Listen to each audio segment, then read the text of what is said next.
Hello friends, कैसे हैं। तो आज मैं एक ऐसी वीडियो आपके लिए लेकर आया हूं जिसको देखने के बाद आपको हिस्ट्री पर काफ़ी सारी चीज़ों के ऊपर क्लियरिटी आ जाएगी। ये वीडियो बिल्कुल हिस्ट्री का स्टार्ट। हाय फ्रेंड्स, आज की जो हमारी जो वीडियो होगी उसमें हम आइडिया टर्म्स एंड कॉन्सेप्ट के बारे में बात करेंगे। जो यूजीसी नेट का जो हमारा जो सिलेबस है उसमें सबसे फर्स्ट पे यही हमारा मैटर आता है। इसमें जो आइडिया टर्म्स एंड कॉन्सेप्ट है इसका क्या मैटर है? इसका मैटर ये है, ये सबसे पहले दिया गया है, सबसे पहले दिया गया सिलेबस में। तो सबसे पहले दिया गया, इसका कुछ तो मैटर ज्यादा ही कुछ इंपॉर्टेंट होगा, तो सबसे फर्स्ट है। इसका कारण ये है, अगर हम सारी टर्म्स कॉन्सेप्ट और आइडिया को समझ जाते हैं, इसमें लगभग पूरे जो हिस्ट्री का जो सिलेबस है उससे टर्म्स हैं, कॉन्सेप्ट हैं और आइडियाज हैं, सभी के बारे में बातें की गई हैं। इसमें ये नहीं है कि फर्स्ट क्वेश्चन ही इनसे आएगा, कहीं भी ये पूरे सिलेबस में कहीं भी काम आ सकते हैं, कहीं भी सेट हो सकते हैं, ये पूरे सिलेबस से हैं। तो इनमें मेन हमने कॉन्सेप्ट को लिया है, टर्म्स को लिया है और आइडियाज को लिया है।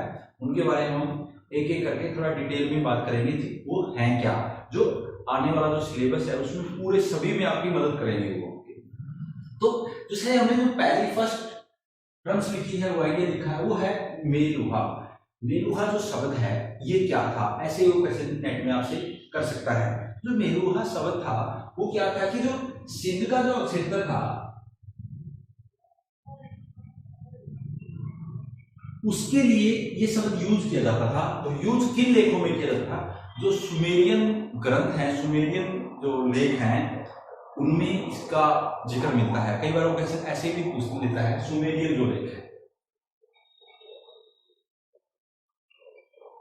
लेखों में, वो क्वेश्चन कैसे पूछ सकता है कि जो मेलुहा शब्द है वो किस क्षेत्र के लिए है यूज किया गया? सिंध क्षेत्र के लिए। और इसका मेलुहा जो वर्ड है वो किन ग्रंथों में, किन लेखों में हमें मिलता है? सुमेरियन लेखों में। ये दो चीज हमें ध्यान रखनी है। मेलुहा एक शब्द है और इसका सिंध क्षेत्र के लिए सुमेरियन लेखों में इसका यूज हुआ है। ये अपना फर्स्ट था। उसके बाद अगली जो हमारी टर्म्स है वो है बाउस्ट्रोफेन। बाउस्ट्रोफेन है जो, ये क्या है? बाउस्ट्रोफेन जो यूज की गई है टर्म, ये कई बार आती है पेपर में। ये क्या है? जो हड़प्पा की जो लिपि थी, हड़प्पा की लिपि थी जो, उसमें यूज होता है। यह लिपि जो हड़प्पा की जो लिपि थी, चित्रमय लिपि थी, सबको पता है। जब ये इस साइड से इस साइड लिखी, पहली इसमें जब अगर एक सिंगल लाइन लिखी जाती थी तो इधर से इधर ये दाएं से बाएं लिख दी जाती थी। अब पहली लाइन इधर से यहां लिखी जाती थी और दूसरी लाइन दोबारा यहां नहीं आ जाता, जैसे हम हिंदी में आते हैं, दूसरी लाइन यहां से यहां। तो इसका मतलब ये है कि इस लेखन प्रणाली का प्रयोग सिंधु सभ्यता के लोग करते थे।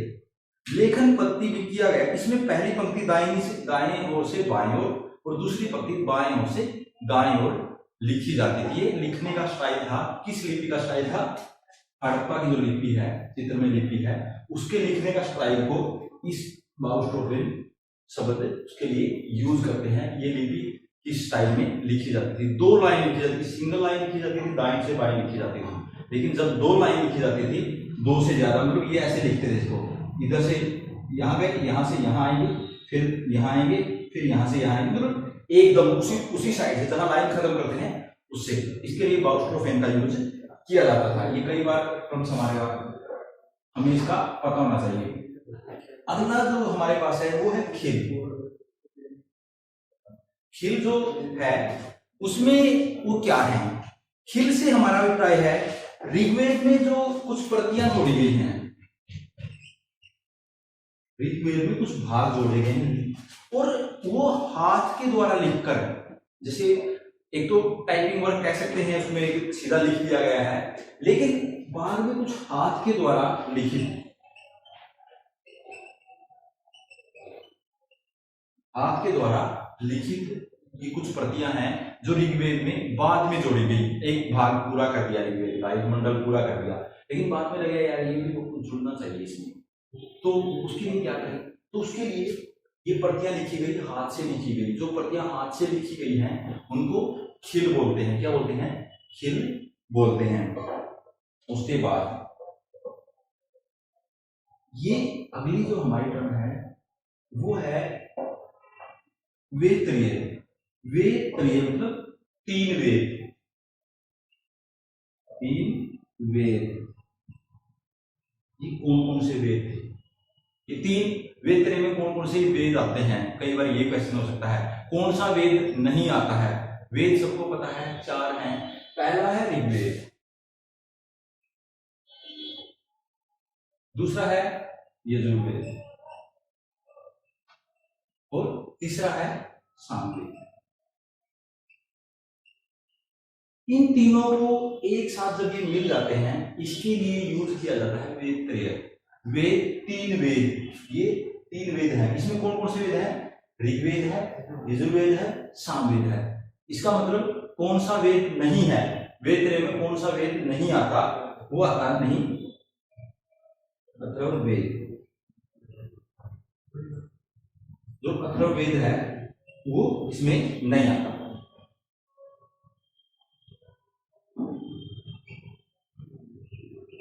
अथर्ववेद है जो, इसमें वो नहीं आता। तो दो तरह से क्वेश्चन आता है, वेद त्रय में कौन कौन से वेद शामिल हैं? ऋग्वेद, यजुर्वेद, सामवेद। और कौन सा वेद शामिल नहीं है? अथर्ववेद इसमें शामिल नहीं है। ये अगला जो एक टर्म आई है होतर, इसमें ये क्या है? होता क्या होता था? ये जो ऋग्वेद है, ऋग्वेद है जो, उसका जो पाठ करते थे, ऋग्वेद का पाठ करने वाले विद्वान या जो भी ब्राह्मण ऋग्वेद का पाठ करने वाले, जब ऋग्वेद का पाठ किया जाता था उनको होतर कहा जाता था। ठीक है। उसके बाद अगला जो हमारी टर्म है वो है उद्गाता। जो उद्गाता कौन होते थे? उद्गाता जो होते थे वो होते थे जो सामवेद है, जो सामवेद है उसका जो पाठ है, सामवेद का पाठ करने वाले। ये क्वेश्चन बहुत बार आते हैं। इनमें पाठ किस तरह, इसमें चारों दे देंगे और चारों के सामने दे देंगे चार वेद हैं, जैसे उनका पाठ करने वाले कि होतर किसको कहते थे, उद्गाता किसको कहते थे, सामवेद का पाठ करने वाले उद्गाता। अगला जो है हमारे पास अध्वर्यु। अध्वर्यु जो है वो कौन थे? ये कौन किसका पाठ करने वाले थे? ये जो यज्ञ कर्मकांड होते थे, यज्ञ जो कर्मकांड होते थे, मतलब यजुर्वेद, यजुर्वेद का पाठ करने वाले।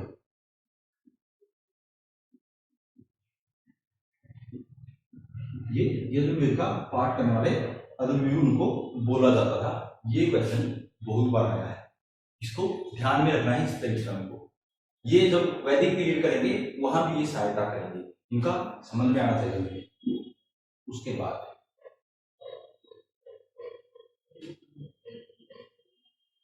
अगला है हमारा ब्रह्म। जो ब्रह्म है वो कौन थे? वो जो अथर्ववेद का जो पाठ करते थे, जो अथर्ववेद था जो उसका जो पाठ करते थे, उसका पाठ करने वालों को ब्रह्म कहा जाता था। क्या कहा जाता था? ब्रह्म कहा जाता था। अथर्ववेद का पाठ करने वाले चार के चार हो गए। पहला का होतर, दूसरा का जो था हमारे पास अध्वर्यु, उद्गाता और ये तीसरा ब्रह्म। उसके बाद जो सप्त सैंधव क्षेत्र, जो सप्त सैंधव क्षेत्र था वो कौन सा क्षेत्र था? किस क्षेत्र के लिए सप्त सैंधव क्षेत्र टर्म जो यूज की गई? सप्त सैंधव, सप्त सैंधव जो क्षेत्र है ये आर्यों का, आर्य जो आए भारत में, आर्य आए कहां से आए? कई इसके ऊपर बहुत डिबेट है कि आर्य कहां से आए, भारत के ही थे। तो उसमें ये माना जाता है कि आर्य मध्य एशिया से आए थे। जो मैक्स मूलर ने क्रम भी है उसके अनुसार, मैक्स मूलर का ये अनुसार मान्य है कि आर्य है जो वो हमारे यहाँ मध्य एशिया से आए थे। तो सप्त सैंधव से जो जहां पर आकर आर्य आरंभिक तौर पर बसे, जहां पर सबसे पहले आर्य आकर रहने लगे, और वो क्षेत्र था पंजाब वाला, जो आज का क्षेत्र है इसको हम बोल रहे हैं। तो ये जो क्षेत्र था पंजाब वाला, ये इसमें सबसे पहले ये प्रश्न कई बार ये आ सकता है कि आर्य सबसे पहले किस क्षेत्र में बसे आकर, तो किस क्षेत्र में बसे, पंजाब का जो क्षेत्र था इस क्षेत्र में आकर आर्य सबसे पहले बसते हैं। अगली जो हमारी टर्म है वो है वेदांत। जो वेदांत क्या है, जो वेदांत क्या है, वेदांत क्या थे कि जो वेद हैं, वेदों को अच्छे से समझने के लिए जो आगे ग्रंथों की रचना की, वेदों को तो मतलब आसान करने के लिए, वेदों को आसानी से समझने के लिए,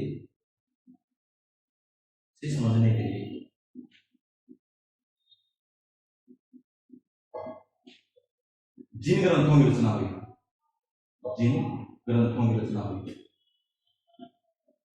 ये रचना उनको वेदांत कहा जाता है। इसमें वेदांतों की संख्या 6 है, जिसमें शिक्षा, कल्प, व्याकरण, न्याय, ज्योतिष और छंद है।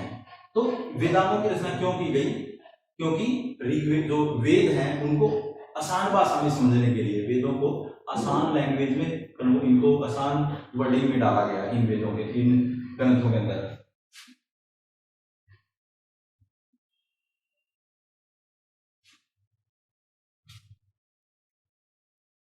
जो आर्णक्य है वो क्या है,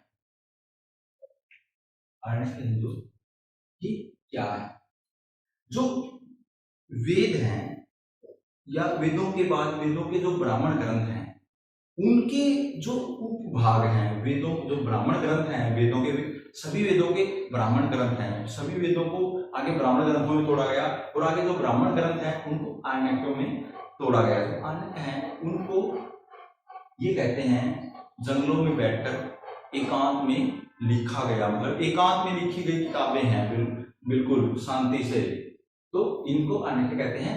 ब्राह्मण ग्रंथों के जो उपग्रंथ हैं, ब्राह्मण ग्रंथों के उपग्रंथ, ब्राह्मण ग्रंथ क्या है, वेदों के उपग्रंथ लगा लो, और जो आर्णक्य हैं वो इनकी जो संख्या है वो 108 है। ये भी कई बार क्वेश्चन आ सकता है, ठीक है। अगला क्रम है वो है प्रश्न मिलान। जो प्रश्न मिलान है ये क्या होते हैं, प्रश्न मिलान से हमारा क्या अभिप्राय है। जो प्रश्न मिलान है उससे हमारा अभिप्राय है कि जो वैदिक काल है, वैदिक काल में जो न्यायाधीश होते थे, वैदिक काल में जो न्यायाधीश, जिनको जज कह सकते हैं, वैदिक काल के जज लगा लो, वैदिक काल के जज जो न्याय का कार्य करते थे, उनके लिए प्रश्न मिलान की टर्म यूज की जाती थी इस तरह की। उसके बाद हमारे पास है कुलूप या गृहपति, ये दो एक साथ हैं। ये क्या होते थे, परिवार के सबसे जो प्रमुख सदस्य हैं, परिवार का सबसे प्रमुख सदस्य,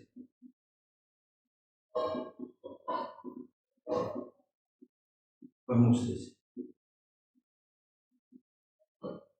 प्रमुख सदस्य है। उस समय जो परिवार का प्रमुख सदस्य है वो मोस्टली सबसे एज पर्सन, सबसे बड़ा व्यक्ति होता था, सबसे एज पर्सन। आज जरूरी नहीं है, आज परिवार का मुख्य सदस्य कौन होता है, जो कमा के लेके आता है।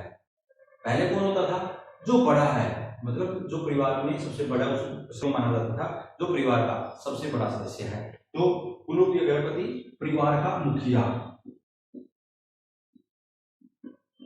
मुखिया, ये इसके लिए यूज किया जाता है। उसके बाद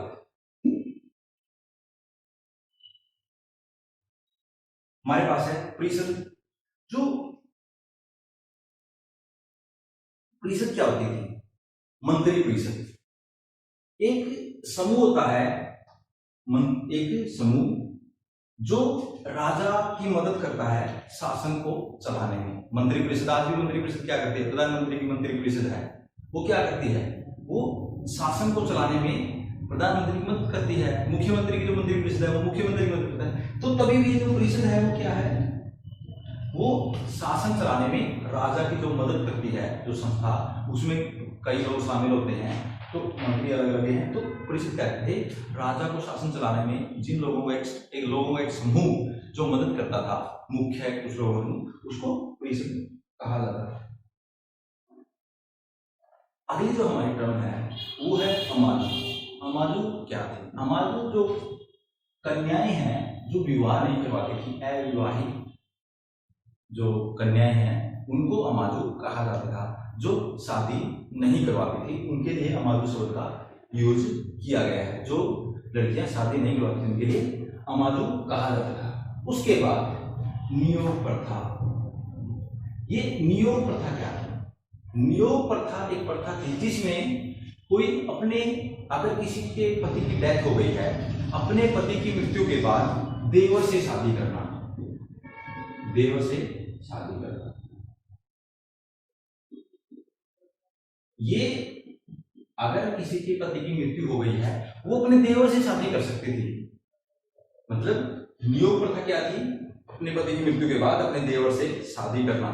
नहीं तो विधवा पुनर्विवाह 1856 तक लागू नहीं थे इंडिया में। तो लेकिन नियोग प्रथा प्राचीन काल से थी। मतलब आज भी हम देखते हैं हमारे समाज में कि अगर किसी के पति की डेथ हो जाती है तो उसको उसके जो देवर हैं उसका मतलब उसके साथ शादी कर दी जाती है। आज भी हम कुछ समाज में देखते हैं। तो नियोग प्रथा क्या थी? देवर के साथ शादी करना पति की मृत्यु के बाद। उसके बाद अगला जो हम देखते हैं जो सीता है, ये क्या है? सीता, सीता से जो हमारा अभिप्राय है उसमें ये है ऋग्वेद में जो हल से बनी रेखाएं हैं, हल से बनी रेखाएं, जो हल जोतते हैं उससे जो बनी रेखाएं हैं उनको सीता कहा जाता था। आपने ये स्टोरी भी सुनी होगी कि जो राजा दशरथ थे, जो सीता के जो पिता थे उनको सीता, जब वो हल जोत रहे थे जनक, तो उससे जब वो हल जोत रहे थे तो उनको उस हल जोतते जोतते ये उसके बीच में मिलती है। अब इसीलिए इनको क्या कहा जाता है, हल की जो रेखाएं हैं उनको सीता नाम दिया गया। अब इसीलिए उनको भी सीता का नाम भी दे दिया गया। तो हल, सीता क्या होती है? सीता होती है हल के द्वारा बनाई गई रेखाएं। उसके बाद यव, यव क्या था? इसमें हमारा जो है ऋग्वेद में जो यव का शब्द यूज किया गया है वो जो के लिए होता है। ऋग्वेद में जो सबसे प्रमुख फसल है, ऋग्वेद में जो वर्णित है, ऋग्वेद में वर्णित जिसका सबसे प्रमुखता से वर्णन किया गया है वो कौन सी है? यव है, जो, इसके लिए जो शब्द। उसके बाद हमारे पास है अयस। अयस शब्द है, उसका जो टर्म है वो किसके लिए यूज की गई है? ऋग्वेद में जो इसका यूज है, इसका प्रयोग है वो किया जाता था तांबा के लिए। कई बार ये भी मिलता है कि इसका प्रयोग कांसा के लिए किया जाता है। इस शब्द का प्रयोग तांबा या कांसा के लिए किया जाता था। उसके बाद हमारे पास जो नेक्स्ट टर्म है वो है बलि। अब बलि क्या है? एक तो बलि ये आता है कि किसी जानवर को उसको सेक्रीफाइस कर देना बलि होता है। लेकिन ये बलि क्या थी? जब स्टार्टिंग फेज में सोसाइटी थी उसमें क्या होता है कि कर के लिए, अब राजा ने तभी तक कोई परमानेंट कर नहीं लगाए थे कि आपको 18% जीएसटी देना है, 28% जीएसटी देना, इस तरह का परसेंटेज डिसाइड नहीं किया था। परसेंटेज डिसाइड होने से पहले लेकिन राजा काम तो नहीं कर सकता, जो शासक हो रहा है वो काम तो नहीं कर सकता, उसका काम तो उसके लिए उसकी जो वस्तुएं हैं कहाँ से मिलेंगी? तो जब जिसकी वो रक्षा करता है, जिसके ऊपर वो राज करता है, कहीं से मिलेंगी। तो बलि क्या थी? अपनी इच्छा अनुसार जो पेश कर दिया जाता था, उसमें कुछ पशु होते थे, उसमें लकड़ी भी हो सकती है, फल फ्रूट भी हो सकते थे, कुछ अनाज भी हो सकता है। अपनी इच्छा के अनुसार अपने सामर्थ्य के अनुसार जो राजा को गिफ्ट कर दिया, राजा को दे दिया जाता था, उसको बलि कहा जाता है। इसमें मात्रा डिसाइड नहीं थी, बलि क्या था, अपनी इच्छा अनुसार दिया गया कर, अपनी इच्छा से दिया गया कर, इच्छा से दिया गया कर। इसमें राजा आपको कंपेल नहीं करता कि आपको इतने % देना है, इसमें इच्छा के अनुसार है, व्यक्ति की इच्छा पर निर्भर करता है। अगला भाग हमारा वो है पुरोहित।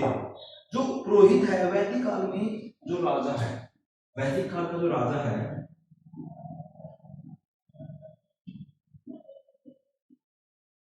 आपकी बारी नेट में क्वेश्चन भी आया था कि जो पुरोहित वैदिक काल में जो राजा का सबसे प्रमुख सलाहकार कौन होता है, तो ये पुरोहित। वैदिक काल में जो राजा है उसका सबसे प्रमुख साथी लगा लो, उसका सबसे प्रमुख साथी पुरोहित होता था। राजा को हर बात पे सलाह यही देता था, पुरोहित की बात, राजा ये माना जाता है कि पुरोहित की बात राजा कभी भी टालता नहीं था, वो उसी के अनुसार कार्य करता था। उसके बाद हमारे पास है अदव्यू। अदव्यू जो है उसमें वो क्या थे, वो क्या थे कि जो देवताओं में श्रद्धा नहीं रखते थे। वैदिक काल के दौरान जो देवताओं में मतलब वो विश्वास नहीं करते थे देवी देवताओं में, उनको अदव्यू कहा जाता था। तो इसमें तो आप ये हमारे पास कुछ टर्म थी। हमारी जो अगली टर्म है वो है रत्नी।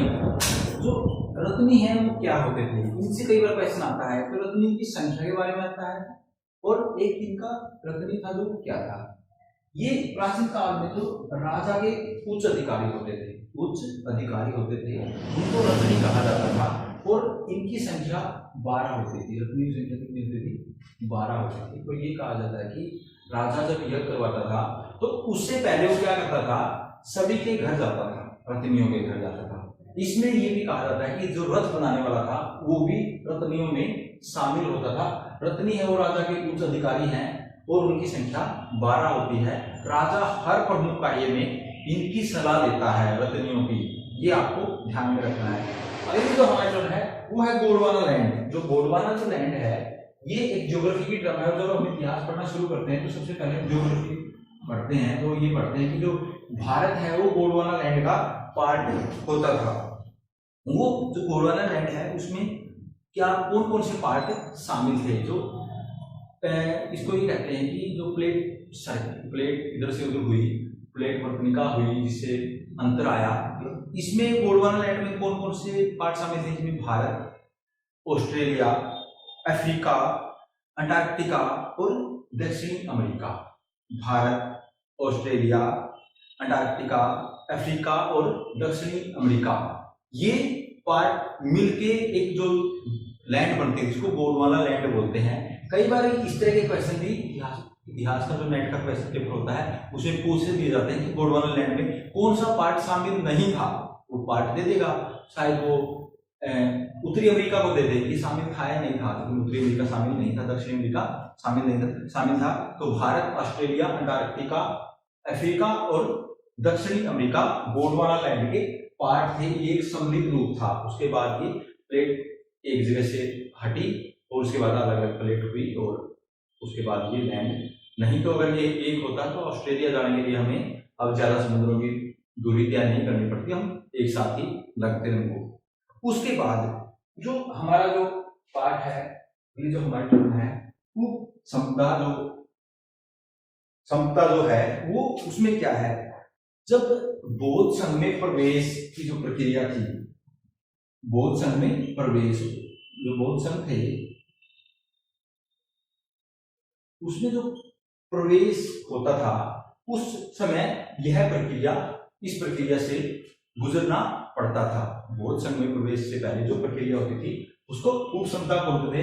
तो इसमें बौद्ध संघ से प्रवेश प्रक्रिया, उसके बाद अगली जो हमारी जो टर्म है वो है अनुस्वान। अनुस्वान क्या था, अनुस्वान था जो बौद्ध भिक्षु मिलते थे, उनकी संगति होती थी, बौद्ध सभा होती थी, बौद्ध सभा में जो पाठ होता था, बौद्ध सभा का जो पाठ होता था, बौद्ध सभा में जो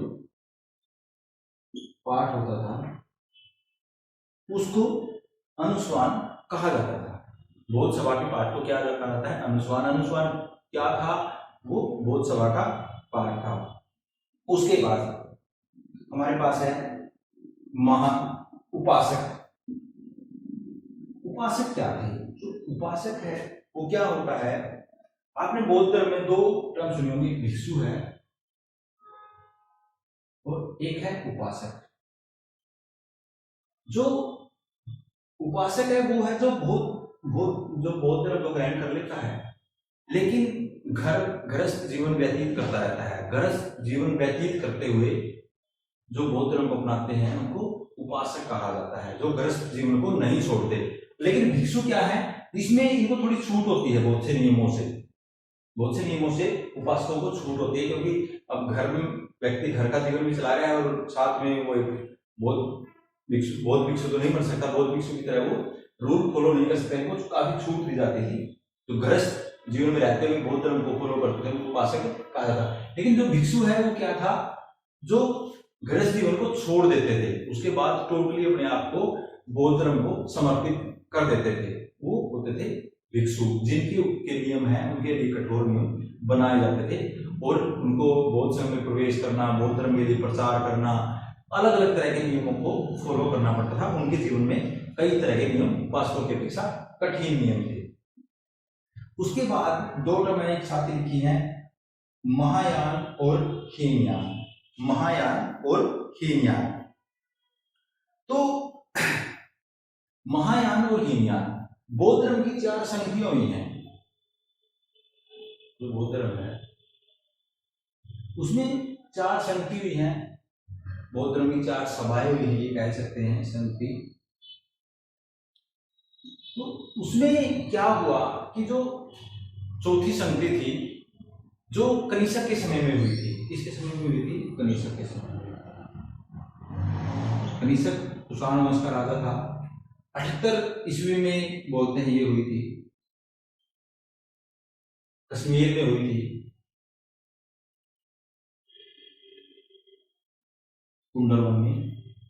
यहां पर बौद्ध जो लोग थे वो 2 ग्रुप में बंट गए थे, एक महायान और एक हीनयान। और जो कुषाण है वो महायान को मानता था। कुषाण है जो कनिष्क है जो वो महायान के नियमों को फॉलो करता था। जो महायान है वो क्या था? महायान जो ग्रुप है 2 ग्रुप बन गए थे। जैसे कांग्रेस भी एक गर्म दल और नरम दल में बट गया था। सभी धर्म है, जैसे जैन धर्म है श्वेतांबर और दिगंबर में बट गया था। तो उसी तरह जो बौद्ध धर्म है वो भी 2 उसमें ग्रुप में बट गया था, एक महायान थे, हीनयान। महायान कौन है? महायान वो है जो बौद्ध धर्म के काफी लंबे समय से नियम चले आ रहे थे। उन्होंने बौद्ध के कुछ जो परंपरागत और कठोर नियम थे उनमें चेंज के साथ उनको थोड़ा लचीला कर लिया। बौद्ध धर्म के नियमों में कुछ छूट के साथ बौद्ध धर्म को आगे फॉलो करना शुरू कर दिया। मतलब ये पोलाइट थे, कुछ परंपरावादी नहीं थे। लेकिन अगली ही क्रम है जो हीनयान है। हीनयान है ये ज्यादा फेमस है। जो महायान है वो ज्यादा फेमस है क्योंकि लोगों को अब तक लोगों को बहुत से कठोर नियमों का पालन करना पड़ता था, लेकिन महायान ने ऐसे नियमों में कुछ छूट दे दी। कुछ छूट के साथ बौद्ध धर्म को फॉलो करने वाले लोग। अब हीनयान है परंपरावादी है वो, जो बौद्ध ये कहते हैं कि महावीर जो महात्मा बुद्ध ने जो कहा था, जो उसकी शिक्षाओं में लिखा है, एज इट इज फॉलो करने वाले, बिना किसी चेंज के, विदाउट एनी चेंज, कठोर नियम, कठोर जीवन जीने वाले, वो हीनयानी है। महायानी कुछ पोलाइट जीवन जीने वाले, हीनयानी कठोर जीवन जीने वाले, ये 2 समूह थे। और ये जो हीनयान और महायान में बौद्ध धर्म कब बंटा? चौथी बौद्ध संगति हुई कुंडलवन कश्मीर में कनिष्क के समय, तब ये उनमें बंट गया। साथ ही साथ ये अलग अलग डिफरेंट जो साथ में पर्सन जुड़ जाते हैं, बातें जुड़ जाती हैं, उनको भी आपने याद रखना है। नेक्स्ट हमारा है वर्णाश्रम। जो वर्णाश्रम था वो क्या थे? ये जो ऋग्वेद है उसका जो 10वां मंडल है, 10वें मंडल के पुरुष सूक्त में, 10वें मंडल के पुरुष सूक्त में पहली बार 4 वर्णों का जिक्र मिलता है। 4 जो वर्ण हैं उनका जिक्र मिलता है। 4 वर्ण हैं। ये 4 वर्ण कौन से थे? पहला है ब्राह्मण सबसे टॉप पर, फिर क्षत्रिय, फिर वैश्य और शूद्र, और जिनका जो आधार था वो कर्म था। कर्म, ये जाति व्यवस्था से, जाति व्यवस्था का जो आधार है वो क्या है? जन्म है। लेकिन जो वर्ण आश्रम है, वर्ण सिस्टम था जो, उसमें कर्म है। इसमें क्या होता था कि एक ही मान लीजिए पिता के 4 पुत्र हुए, किसी की 4 संतानें हुई, उनमें से एक विद्वान है तो वो ब्राह्मण बन जाता था। एक उनमें से हष्ट पुष्ट है और उसका इंटरेस्ट है वो लड़ाई झगड़े में है तो वो क्षत्रिय बन जाता था।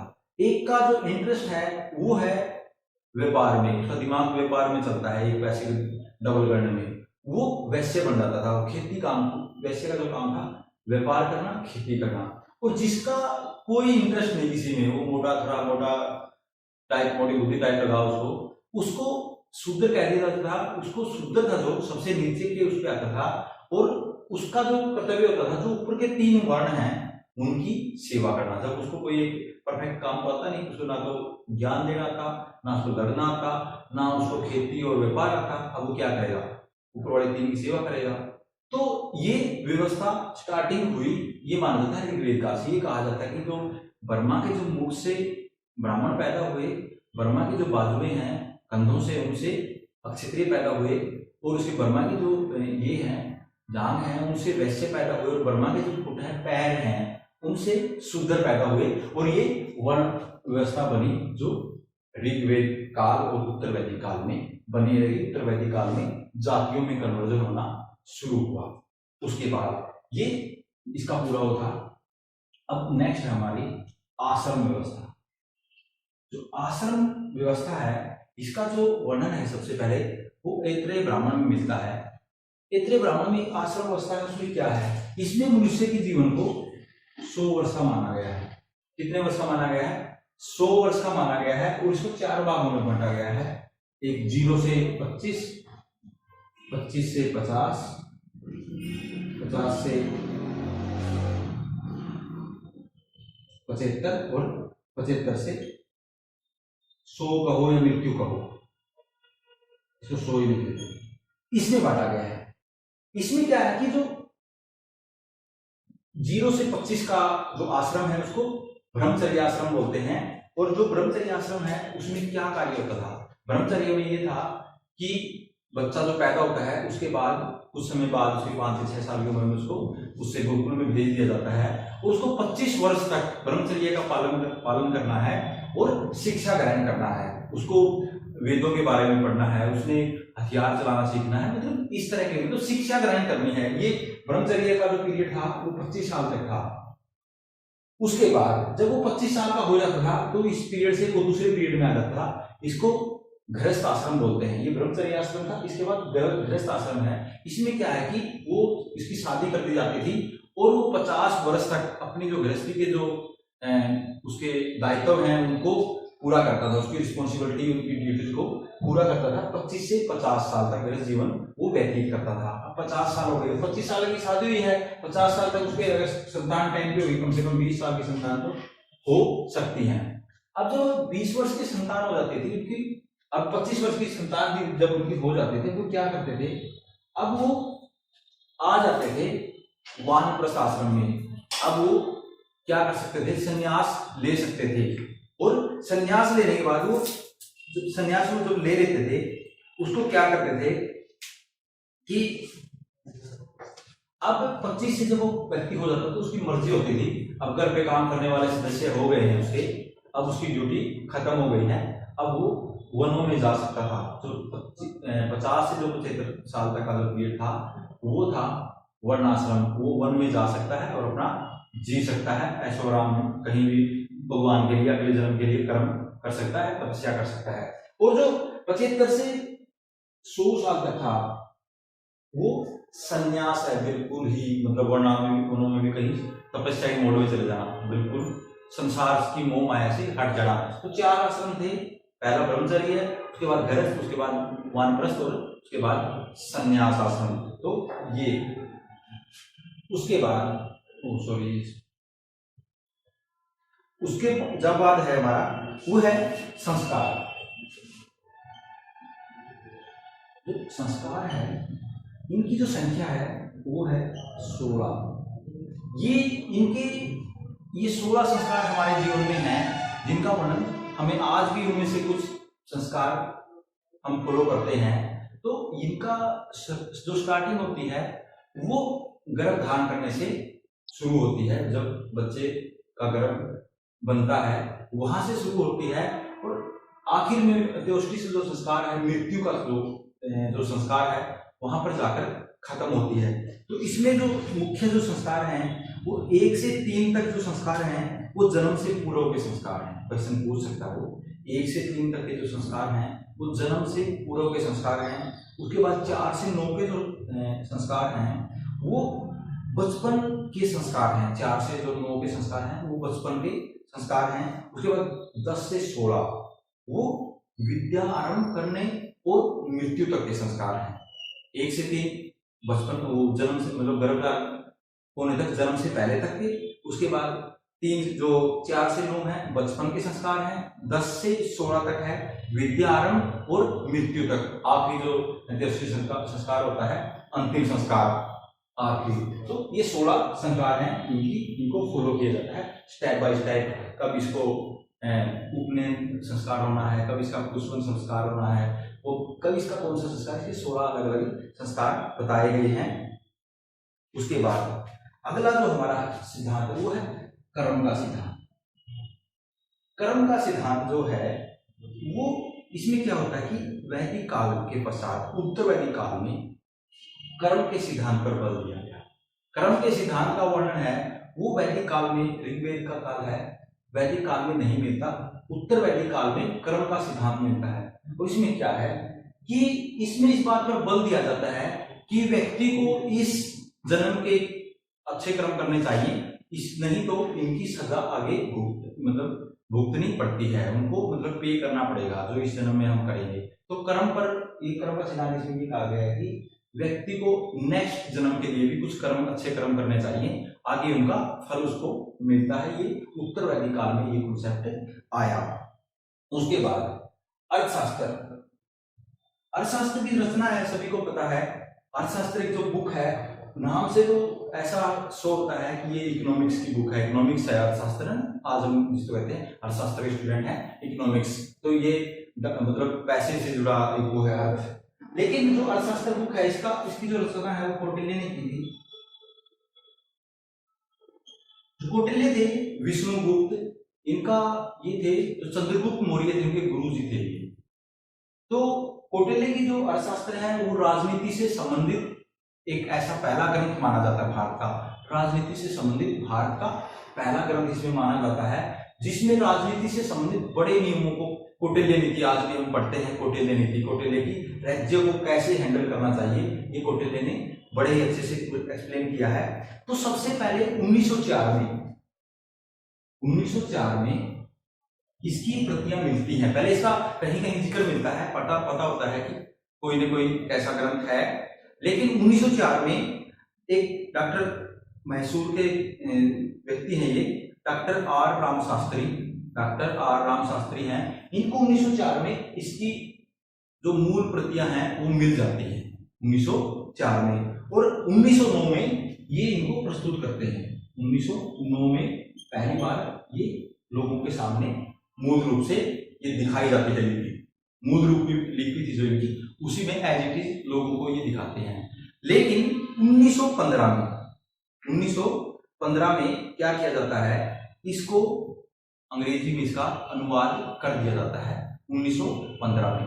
उसके बाद इसमें जो अर्थशास्त्र है इसमें 150 अध्याय है। 150 कई बार क्वेश्चन पूछ लेता है, ये भी तीनों पूछ सकता है कि ये 1915 में इसका अंग्रेजी अनुवाद हुआ। मूल लिपि कब आई बार मिला 1904 में, मूल लिपि बार 1909 में आई, 1915 में अंग्रेजी अनुवाद हुआ। इसमें 150 अध्याय हैं और 180 प्रकरण हैं, 180 प्रकरण हैं। उसके बाद अगला जो हमारी जो टर्म है वो है धम्म विजय। धम्म विजय क्या थी? अब धम्म विजय आपने सुना होगा, अशोक ने धम्म एक नया धर्म चलाया था। अशोक क्या होता है, 261 ईसा पूर्व में एक युद्ध होता है, कलिंग का युद्ध। 261 ईसा पूर्व में कलिंग का युद्ध होता है, और कलिंग के युद्ध में इतना रक्तपात होता है कि अशोक का हृदय द्रवित हो जाता है और उसको लगता है कि अब इसको तलवार को छोड़ देना चाहिए। अब तलवार के बल पर किसी क्षेत्र को नहीं जीता जाएगा, और अशोक ने एक नई शिक्षा संग्रहित की और एक नया संदेश शुरू किया। उसको धम्म का नाम दिया कि अपने मानवीय संदेशों से व्यक्तियों को प्रभावित किया जाएगा। जो मानवीय जो संदेश थे, जो अच्छी जो बौद्ध धर्म की कुछ शिक्षाएं उठा ली, जैन धर्म की कुछ उठा ली, कुछ जो श्रमण धर्म है उस समय जो वैष्णव धर्म है उससे अलग अलग धर्मों से, जैसे दीन इलाही अकबर ने चलाया, उसमें भी अलग अलग धर्मों से अलग अलग शिक्षाएं ली गई थी जो अच्छी शिक्षा थी। सभी धर्मों की अच्छी शिक्षाओं का एक जगह संग्रह किया गया था। उसी तरह धम्म विजय में क्या था, शांति का रास्ता बनाकर विजय करना, शांति के रास्ते, तलवार को छोड़ देना और शांति के बल पर लोगों का हृदय जीतना। इसका जो वर्णन है, इसके बारे में एक्सप्लेनेशन मिलती है हमें अशोक के जो अभिलेख हैं, शिलालेख हैं, उनमें इसका वो मिलता है। सप्तान, जो सप्तान है वो क्या है, ये जो नियम बनाए ये कौटिल्य के द्वारा ही देन है, कौटिल्य की देन है ये सप्तान। इसमें कौटिल्य ने कहा कि जो कोई भी राज्य है उसके 7 अंगों पर टिका होता है, वो 7 अंग अगर राज्य के मजबूत होंगे तो राज्य चलेगा। तो वो कौन कौन से थे? सबसे पहले तो कौटिल्य कहता है स्वामी उदय। स्वामी है मतलब राजा, पहला अंग है राजा, और जो दूसरा अंग है वो है अमात्य या मंत्री। ठीक है, दूसरा अंग हो गया ये। उसके बाद जो हमारा जो तीसरा अंग है वो है जनपद। ये इसके लिए उसने कहा कि तो क्षेत्र कैसा है, एक उसकी प्रजा, दोनों के लिए जनपद उसने यूज किया है, जनपद। उसके बाद है तीसरे के बाद चौथा है हमारा दुर्ग, मतलब किला। कौटिल्य ने कहा कि जिस राजा का सुरक्षा की दृष्टि से किला जितना मजबूत होगा, कहते हैं ना इसका तो किला बहुत मजबूत है, मतलब ये नहीं आ सकता इलेक्शन में क्योंकि इसका जो किला है वो मजबूत है। तो क्या है उसकी अपने क्षेत्र पर पकड़ है। उसके बाद अगला जो भाग है वो है कोष।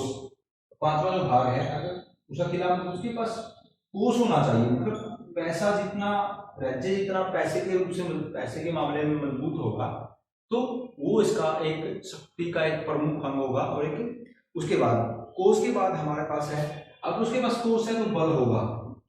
बल मतलब सेना, क्या है, सेना। ये है हमारा 6 पार्ट। अगर उसके पास कोष है तो वो सेना रख पाएगा, और उसके बाद अगर फिर सब कुछ है, धन भी है, शक्ति भी है, सब कुछ है, तो उसके पास मित्र भी होंगे। तो मित्र है इसका 7वां भाग। ये सप्तांग पूछ सकता है, और सप्तांग में बुद्धि ऐसे देख सकता है कौन सा सप्तांग में शामिल नहीं है, कौन सा सप्तांग में शामिल है। ये 7 अंग है राज्य के। अगर ये राज्य के 7 अंग कौटिल्य ने कहा अगर ये मजबूत होंगे तो राज्य तरक्की करेगा, मजबूत रहेगा, उसको कोई वो करने वाला नहीं रहेगा।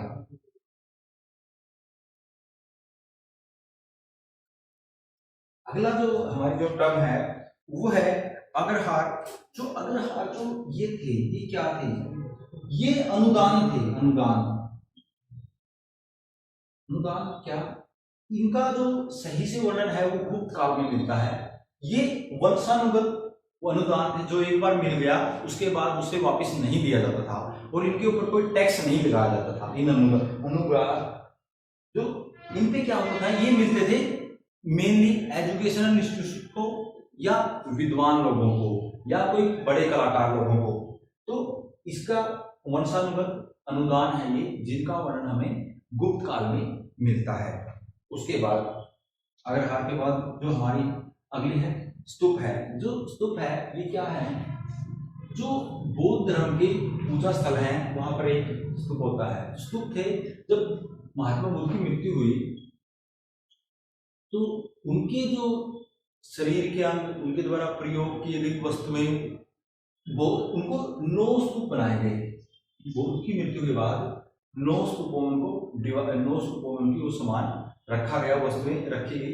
स्तूप क्या होता है कि एक स्ट्रक्चर जिन आकार है, गोल आकार का होता है, और उसका जो आधार है, जो उसका जो टॉप है, उसके ऊपर एक छतर लगा होता है, छतरी होती है, और उसके चारों ओर एक प्रदक्षिणा पाथ होता है।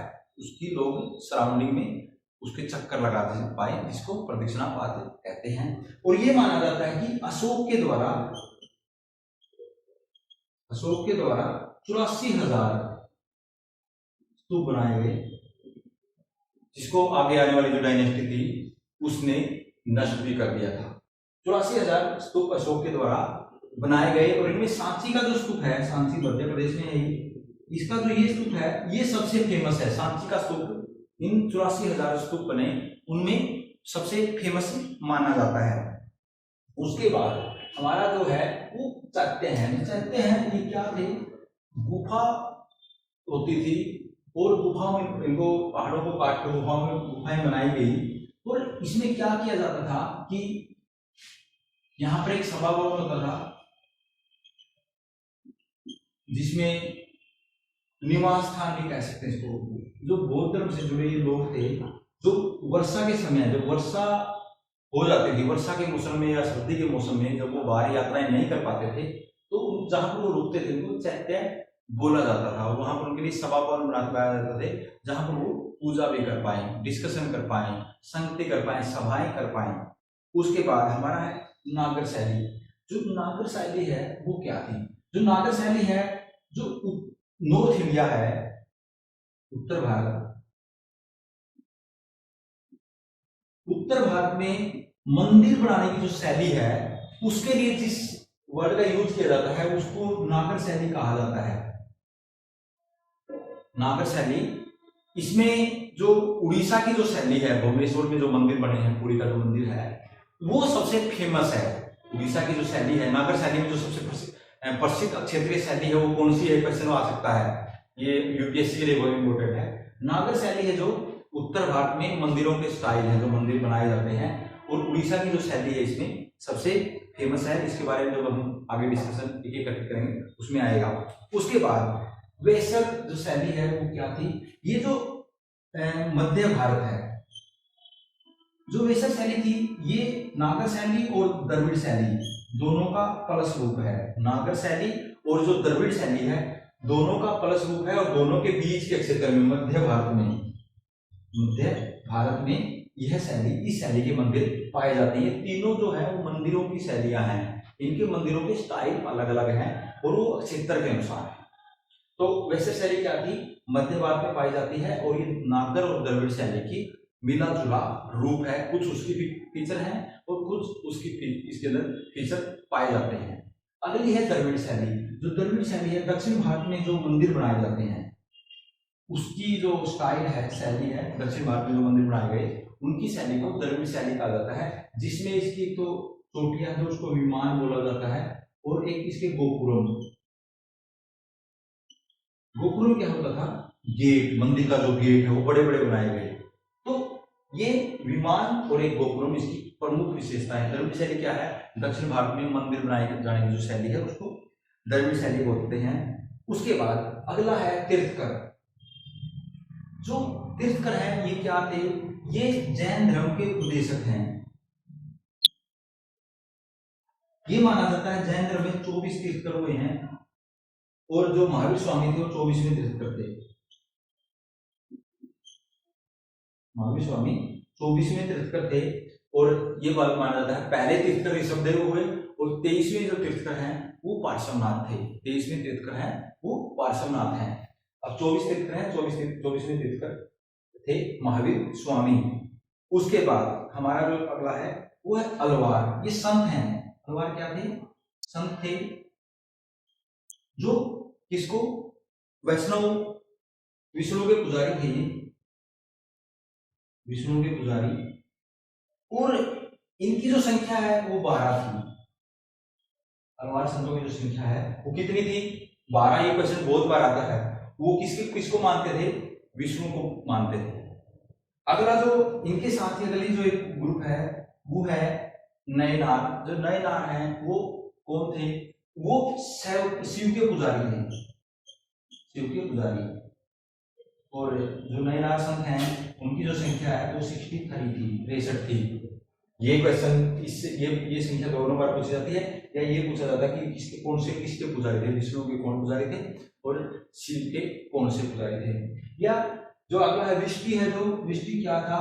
या विष्टि इसको बेगार भी कह सकते हैं, बेगार।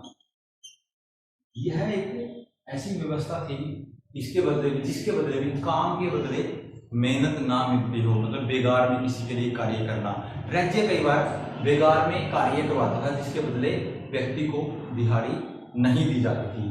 तो दोस्तों ये आज का हमारा लेक्चर था जिसमें हमने कुछ मुख्य टर्म्स की बात की है, कुछ आइडिया की बात की है, कुछ टर्म्स आइडिया बचते हैं, उसको हम नेक्स्ट लेक्चर में डिस्कस करेंगे।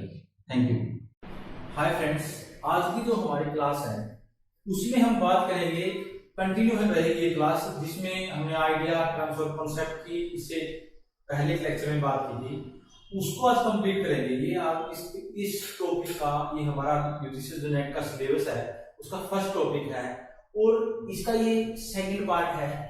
सेकंड पार्ट में आज इसका ये जो मेन टर्म्स हैं, आइडियाज हैं, वो आज खत्म हो जाएंगे। इससे हमें एक जो हिस्ट्री है उसकी मॉडर्न की भी कुछ कॉन्सेप्ट है, टर्म्स हैं, एंशिएंट के भी हैं और मेडिवल के भी हैं। इससे हमारी एक समझ बन जाएगी, एक मतलब एक स्ट्रक्चर हमारे दिमाग में आ सकता है अगर इन दोनों लेक्चर को हम थोड़े ध्यान से देखें।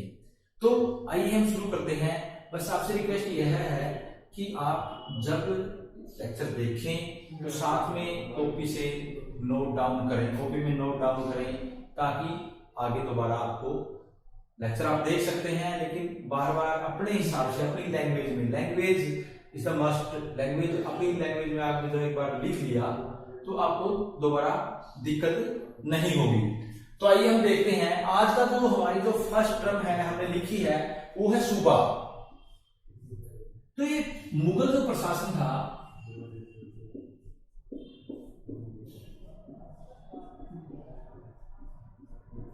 उसकी इकाई है ये, ठीक है, उसकी यूनिट है। मुगल एडमिनिस्ट्रेटिव सिस्टम है जो उसकी मेन यूनिट है। तो मेन यूनिट में क्या होता है? सूबा जो कॉन्सेप्ट है ये अकबर के समय आता है। अकबर अपने साम्राज्य को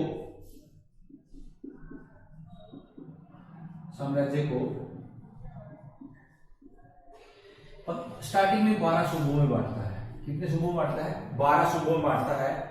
उसके बाद अकबर के समय में इनकी संख्या 15 हो जाती है, ठीक है। सूबा क्या था? साम्राज्य को प्रशासनिक सहूलियत के लिए, प्रशासनिक मतलब प्रशासन में हेल्प के लिए यूनिट, छोटी यूनिटों में बांट दिया गया था और वो पहली यूनिट थी सूबा। उसके बाद इनकी संख्या बढ़ती रही तो अकबर के बाद जहांगीर, अंतिम रूप से ये कहा जाता है कि 20, कुछ बुक्स में 21 मिलता है। इतने सूबे किसके समय में? औरंगजेब के समय में थे। उसने बीजापुर और जो गोलकुंडा है जो 1686 और 87 में जीते गए, उनको सूबा बनाया।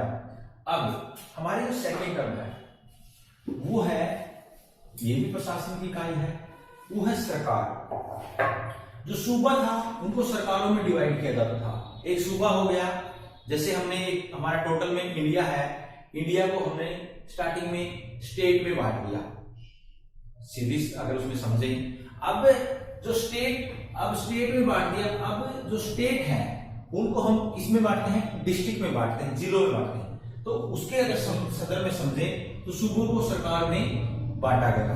जो मुगल प्रशासन की जो साम्राज्य का सूबा और सूबे के बाद सरकार। अब सरकार को आगे क्या किया गया? कुछ सरकारों को सीधा परगना में बांट दिया गया और कुछ सरकारों को आगे सिख में बांट दिया गया, ठीक है, परगना में भी और सिख में भी। लेकिन ज्यादातर अधिकतर जो सरकारें थी उनको सिकों में बांटा गया। पहली इकाई है सूबा, दूसरी सरकार, तीसरी है सिख।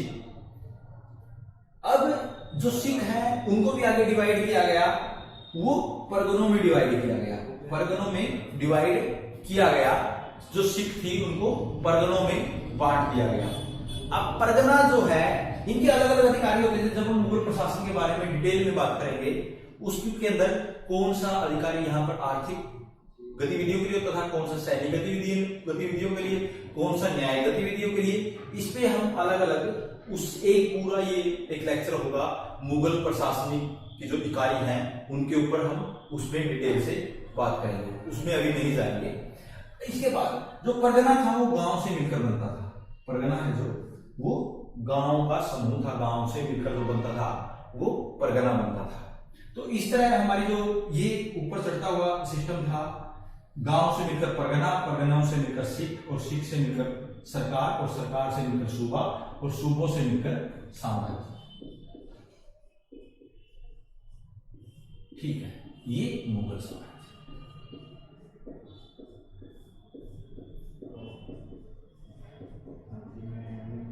ये था हमारे उसमें। अब इसके बाद हमारा जो नेक्स्ट है वो नेक्स्ट जो हमारी टर्म है वो है मददे मास। मददे मास, जो मददे मास थी वो क्या है? मदद मतलब आज हम किसी से कहते हैं कि मदद करो, हमारी मदद करो। मदद मतलब हेल्प, हेल्प होती है। अब मददे मास क्या है? मददे मास कुछ लैंड ग्रांट थे, या मतलब लैंड आज उसमें भी ये पूंजी में भी दिए जा सकते थे। मददे मास ऐसा ग्रांट था, ये लैंड ग्रांट थे जिनको एक जो मददे मास का जो लैंड ग्रांट था उसमें क्या होता था, राज्य की तरफ से ये दिए जाते थे, राज्य की तरफ से दिए जाते थे। और किन लोगों को दिए जाते थे? ये दिए जाते थे धार्मिक संस्थाओं को, धार्मिक संस्था, रिलीजियस जो संस्थाएं हैं जो, तो जो रिलीजियस जो यूनिट हैं उनको ये दिए जाते थे ताकि वो अपना एजुकेशन का ये कुछ जैसे मदरसों को मिले हुए थे, मकतब को मिले हुए थे, इनको चलाने के लिए, एजुकेशन इंस्टीट्यूट चलाने के लिए, ये जो दूसरी अन्य धार्मिक संस्थाएं थी तो उनको मिलता था। और एक जो कुछ लोग और थे जो राज्य के लिए सामाजिक कार्य करते थे, समाज में सोशल वर्कर थे, उनको ये ग्रांट दिए जाते थे। ये ग्रांट था जिसके ऊपर राज्य टैक्स नहीं देता था, जो टैक्स नहीं लेता था, टैक्स नहीं लगता, इसमें टैक्स नहीं लगता था। जो भू राजस्व है इसकी लैंड से राजस्व नहीं दिया जाता था, नहीं दिया जाता था। ये हमारा वो है मददे मास। एक लैंड ग्रांट था जो धार्मिक संस्थाओं को और धर्म से जुड़े लोगों को दिया जाता था, और उसके बदले में जो ग्रांट दिया जाता था, जो लैंड दी जाती थी, उसके ऊपर भू राजस्व नहीं लगा जाता था, सीधी बात। बाकी आगे जो हम दोबारा जब डिटेल से सिलेबस में जाएंगे अंदर, उसमें इसकी बात करेंगे। अगली हमारी जो टर्म है वो है जजमानी प्रणाली। जजमानी प्रणाली है जो, उसमें क्या है? जो जजमानी प्रणाली है, आज भी आपने गांव में जो सिस्टम देखा होगा कि जजमान ये एक सामाजिक इस प्रकार का एक समाज में प्रथा थी, एक प्रणाली थी कि गांव उसमें ज्यादातर जो गांव हैं मुगल या मध्यकाल के समय के, वो एक आत्मनिर्भर यूनिट है। और उस यूनिट में क्या है, जो जजमानी प्रणाली क्या है, इसमें एक समूह, गांव का समूह, कोई जैसे गांव का लोहार है जो लोहे का काम करता है, उसका कोई कुछ गांव में लोग हैं उससे जुड़े हुए, और जिनके लिए वो काम करता है, जिसके लिए उसके स्पेशल है, वो लोग उसी के पास आएंगे, दूसरे से नहीं करवाएंगे काम। जजमानी प्रणाली में क्या है कि ये इसी के पास आएंगे और क्या करेंगे कि वो उससे काम सामान बनवाते रहेंगे। जैसे लोहे का सामान बनवाना है, किसी ने जो तेल का निकालता उसका तेल का है, किसी ने नाई से बाल कटवाने हैं वो भी, लेकिन उसके बदले में तब पे नहीं करेंगे। पे कब करेंगे? पे करेंगे फसल के समय, जब फसल आएगी, फसल का कुछ भाग इनको पे कर देंगे।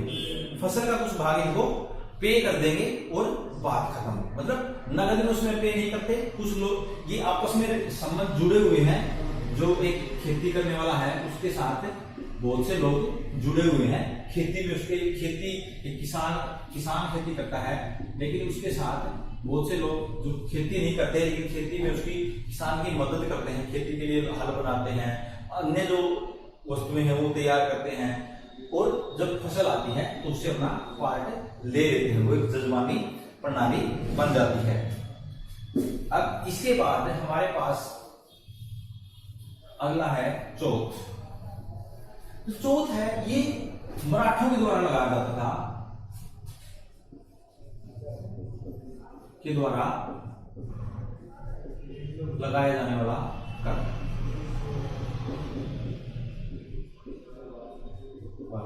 कर टैक्स, जो एक डिजाइन लगभग 25% होता था। कितना होता था? ये लगभग 25% होता था, जिसमें ये मराठों द्वारा लगाया गया था। ये सीधा इसके जो चौथ थी ये मराठों के द्वारा लगाई जाती थी। एक टैक्स था 25% लिया जाता था। अब अगला है स्वदेशमुखी। जो स्वदेशमुखी थी, यह भी एक कर था। एक कैसा कर था, इसको ये कह सकते हैं मराठी कुछ क्षेत्रों पर अपना दावा रखते थे कि ये तो हमारा है, ठीक है।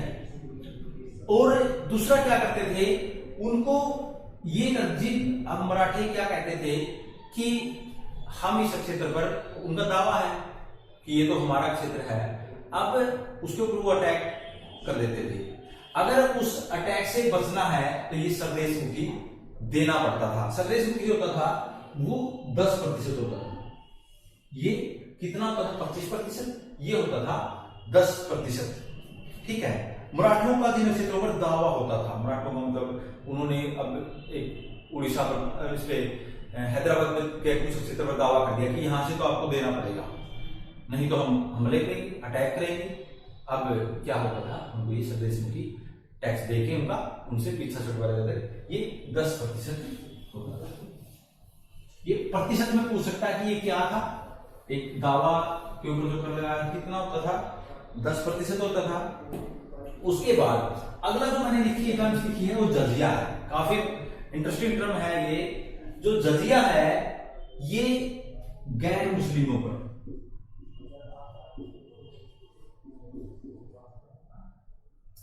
गैर मुस्लिम जनता पर लगता था। जो गैर धार्मिक कर था, जो गैर मुस्लिम जनता पर लगता था, जिसकी शुरुआत है वो सल्तनत काल से शुरू होती है। स्टार्टिंग में सिंह मोहम्मद बिन कासिम के द्वारा भारत में पहली बार जो ये लगाया गया वो मोहम्मद बिन कासिम के द्वारा लगाया गया सिंध में। कासिम के द्वारा कहां लगाया गया? सिंध। जब उसे 700 कब लगाया गया? 712 में लगाया गया, जब 712 एडी में सबसे पहली बार मुसलमानों ने सिंध को जीता था। अब ये कर वहां लगाया जाता है। उसके बाद मध्यकाल में जब ये लोग यहाँ पर आए तो उनके द्वारा भी इस टैक्स को लगाया गया, इस कर को लगाया गया। इसमें जो इसके बारे में इंटरेस्टिंग फैक्ट पूछे जाते हैं, आ जाते हैं, थोड़ा उनको थोड़ा एक्सप्लेन कर देता हूँ। एक तो जो ये था, ये लगाया जाता था, ये इससे ब्राह्मण फ्री रहते थे। इससे जो दीन दुखी है उनको छूट दे दी जाती थी। तो लेकिन फिरोज जो तुगलक है, फिरोज तुगलक है जो, वो ब्राह्मणों पर पहली बार टैक्स ये लगाता जजिया। ब्राह्मणों पर टैक्स किसके द्वारा लगाया गया? फिरोज तुगलक के द्वारा। एक तो ये क्वेश्चन बहुत बार पूछा जाता है, ब्राह्मणों पर जो टैक्स लगाने वाला, ये जजिया लगाने वाला सुल्तान कौन सा है? फिरोज तुगलक है। दूसरा जो इसमें है 1564 में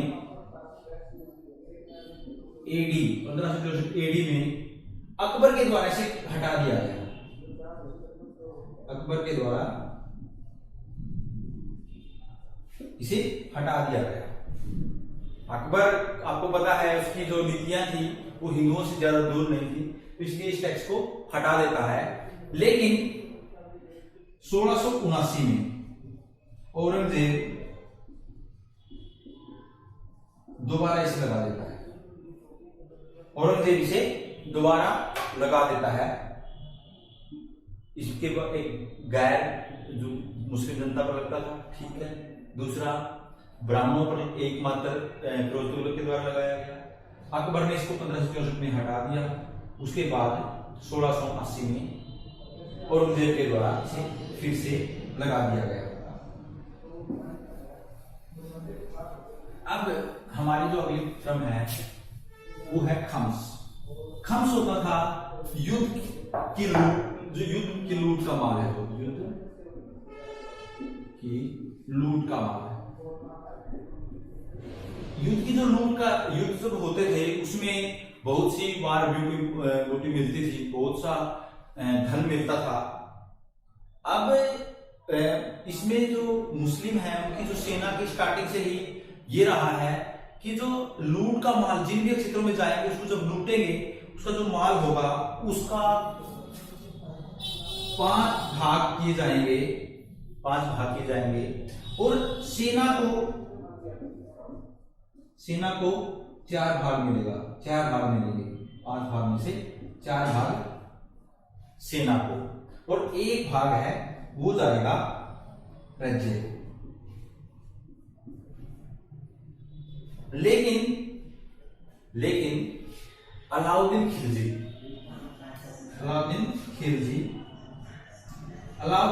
द्वारा क्या किया गया, इसको पलट दिया गया। 4 भाग राज्य के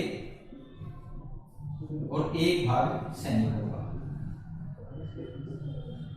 ये इसमें ये बदलाव। खम्स था जो लूट का माल, युद्ध की लूट का माल था। उसके बाद 5 भाग किए जाते थे, 4 सेना के पास चले जाते थे। कानून अगर जो मुसलमानों की परंपरा थी उसके अनुसार ये था और 1 भाग राज्य के पास। लेकिन बाद में अलाउद्दीन खिलजी ने क्या किया, अलाउद्दीन खिलजी ने ये किया, ज्यादातर सुल्तानों ने यही किया, दिल्ली के सुल्तानों ने, कि 4 भाग राज्य रख ले और 1 भाग सैनिकों में वितरित कर दे। ये इसमें किया जाता था। अगली जो हमारी टर्म है वो है कॉर्टेज व्यवस्था। जो कॉर्टेज व्यवस्था थी, प्रणाली लिख लो इसको। इसमें क्या होता था, जब पुर्तगाली भारत में आ चुके थे और वो क्या करते थे कि जो जहाज हैं, जो समुद्र में जहाज हैं, उनको क्या करते, जो अरब सागर का जो क्षेत्र है उसमें ये क्या करते हैं, वो जहाजों को लूट लेते हैं, और जहाजों की जो सुरक्षा के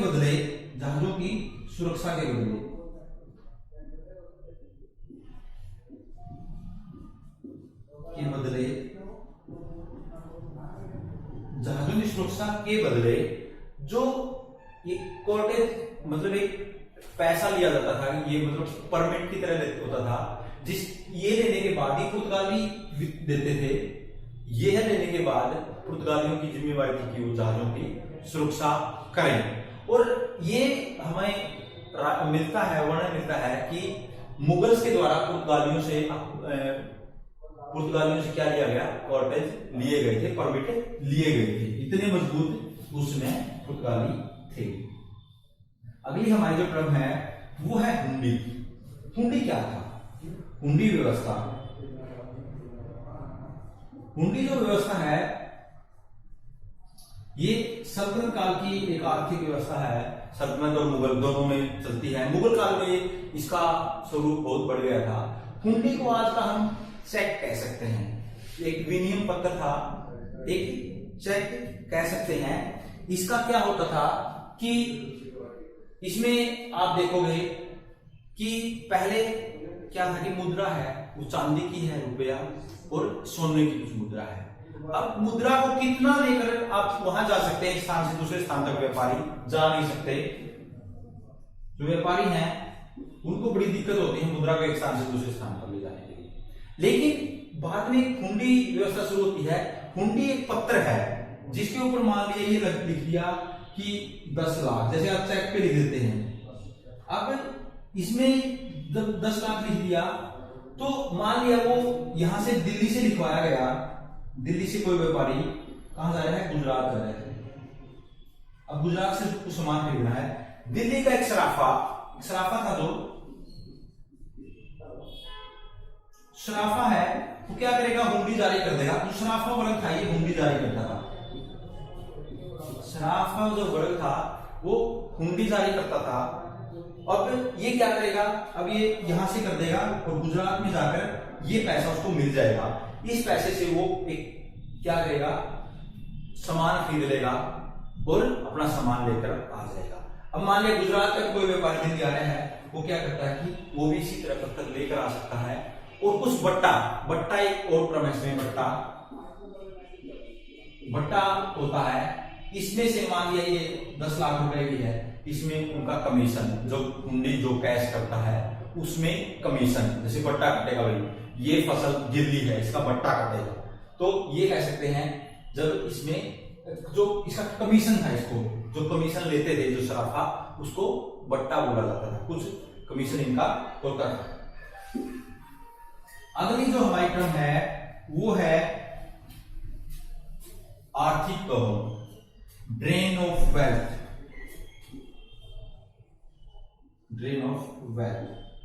तो जो ड्रेन ऑफ वेल्थ है ये क्या थी, जो ड्रेन ऑफ वेल्थ है यह थ्योरी सबसे पहले दादाभाई नौरोजी के द्वारा दी गई थी। दादाभाई जो नौरोजी थे,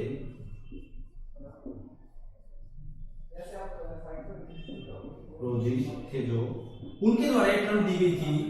उनके द्वारा क्या किया गया, पहली बार लोगों को समझाया गया कि किस तरह अंग्रेज हमें आर्थिक रूप से लूट रहे हैं, उनके कौन कौन से रास्ते हैं। एक तो वो तनख्वाह के रूप में इतना मोटा पैसा ले जाते हैं, दूसरा यहां से जो यहां पर जो उन्होंने पूंजी इन्वेस्ट की है, रेलवे में पूंजी इन्वेस्ट की है, जो चाय बगान उन्होंने पूंजी इन्वेस्ट की है, जो अलग अलग जगह उन्होंने पैसा इन्वेस्ट किया है, इस इन्वेस्ट के बदले उन्होंने जो इंटरेस्ट लिया है वो कितना दोहन के रूप में अंग्रेज लेकर जा रहे हैं और किस तरह वो क्या कर रहे हैं, इंडिया को लूट रहे हैं। ये किसने, दादाभाई नौरोजी ने बताया। दादाभाई नौरोजी ने इसके लिए एक बुक लिखी, poverty and un-British rule in India, जो 1867-68 में उन्होंने एक किताब लिखी। तो उसमें समझाया कि किस तरह अंग्रेज हमें लूट रहे हैं, जो भारत में राष्ट्रीय आंदोलन का एक कारण बनता है। लोगों को समझ में आता है कि यार अंग्रेज तो कितनी खतरनाक चीज है, अंग्रेज कितनी खतरनाक चीज है। ये कब समझ में आता है, ये समझ में आता है जब उसके बाद दादाभाई नौरोजी समझाता है ड्रेन ऑफ वेल्थ, कैसे अंग्रेज हमें हमारा पैसा, इंडिया का पैसा खून की तरह दोहन करके ले जा रहे हैं। दूसरा आरसी दत्त है, आरसी दत्त है, वो किताब लिखते हैं economic history of India, economic history of India, जिसमें पूरा डिटेल से इंडस्ट्री के बारे में, पूरा जो ड्रेन है उसके बारे में थ्योरी समझाई जाती है कि हाउ टू, जो अंग्रेज हैं वो हमें कैसे लूट रहे हैं, उनका मतलब वो कैसे हमारा आर्थिक दोहन कर रहे हैं, पैसे को कैसे इंग्लैंड में ले जा रहे हैं, यहाँ से चूज कर इंग्लैंड में ले जा रहे हैं। ये चीज हमें आर्थिक दोहन क्या था, अंग्रेजों द्वारा भारत का आर्थिक शोषण, अंग्रेजों द्वारा भारत का आर्थिक शोषण, जिसके मोड अलग अलग थे, थे। उसके बाद हमारा जो अगला जो नेक्स्ट है वो है श्रेणी। जो श्रेणी है ये प्राचीन काल से एक आई हुई क्रम है, और इसमें हमारा जो क्या है कि इसमें जो होता है कि एक व्यापारिक संगठन है, व्यापारिक संगठन।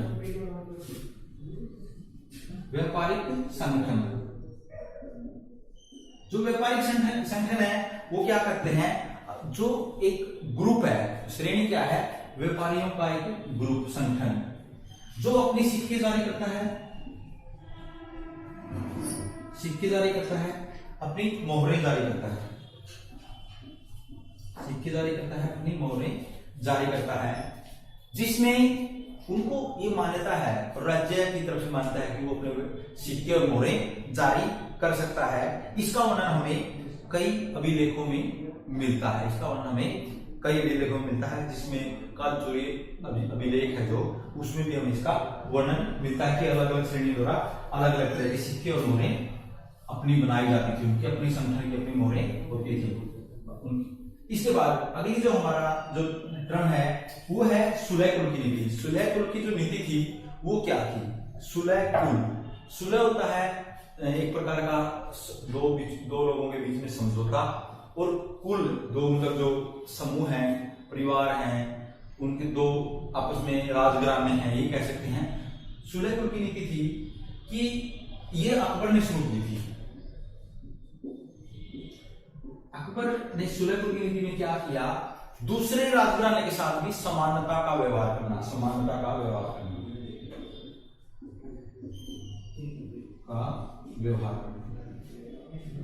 समानता का व्यवहार करना। इसमें क्या है कि अभी क्या करेंगे? अब अकबर ने जैसे आमेर के साथ पहला जो वैवाहिक संबंध अकबर बनाता है वो आमेर के साथ बनाता है। आमेर के साथ वैवाहिक संबंध बनाए। अब उसने क्या किया? आमेर के साथ, आमेर के जो बारमल हैं, उनकी जो लड़की थी उनसे शादी की थी, मानसिंह हैं, के पोते थे, उनको राज दरबार में, मुगल दरबार में जगह दी, सम्मानतापूर्वक दर्जा, ये सम्मानतापूर्वक स्थान दिया।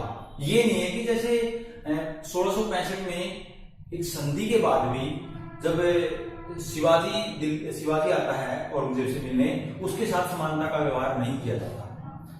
तो सुलह कुल की नीति क्या थी?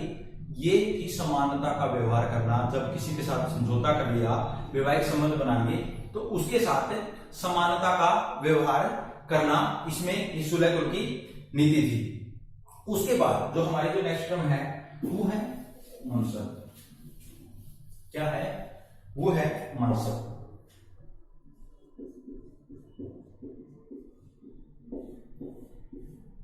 जो मनसबदारी जो प्रथा है, मनसबदारी, इसकी शुरुआत अकबर ने की थी।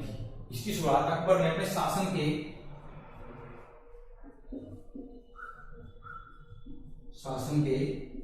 18वें वर्ष।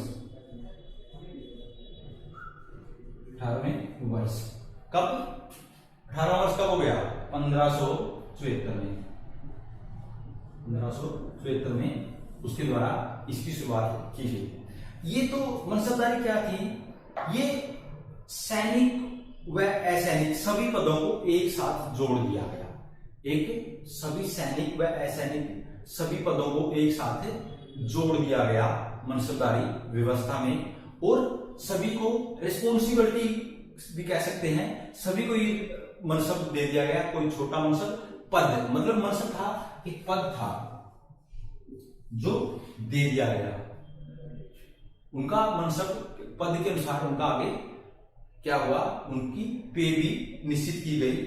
इसमें ये अनुवांशिक नहीं है। अनुवांशिक मतलब पूरा चलती रहे, वंशानुगत, मतलब एक बाप के बाद बेटा, बेटे के बाद उसका बेटा, उसका, ये नहीं थी। जैसे ही मनसबदार, मनसब को प्राप्त करने वाला मनसबदार, और जैसे ही मनसबदार की मृत्यु, तो उससे मनसबदारी वापिस ले ली जाती थी, जो भी उसको दिया गया है। मनसबदारी जो वेतन के रूप में भी दी जा सकती है, उसका जो पे है, और उसको भूमि भी दी जा सकती है। वेतन के बदले भी, वेतन नगद भी दिया जा सकता है, और वेतन के बदले भूमि भी दी जा सकती है। तो इसमें अकबर ने क्या किया?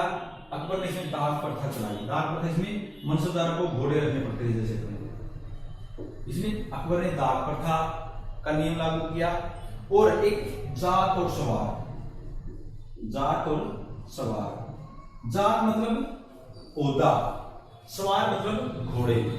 जात मतलब क्या है? ओहदा है, और सवार मतलब क्या है? घोड़े हैं।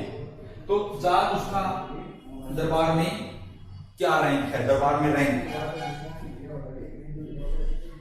में रैंक, और उसके पास उस रैंक के अनुसार, जात के अनुसार उसको सवार रखने पड़ते थे। ये अकबर ने जात और सवार और दाख व्यवस्था लागू की। इसके बाद इसमें जहांगीर क्या करता है? वो इसमें दुअस्पा,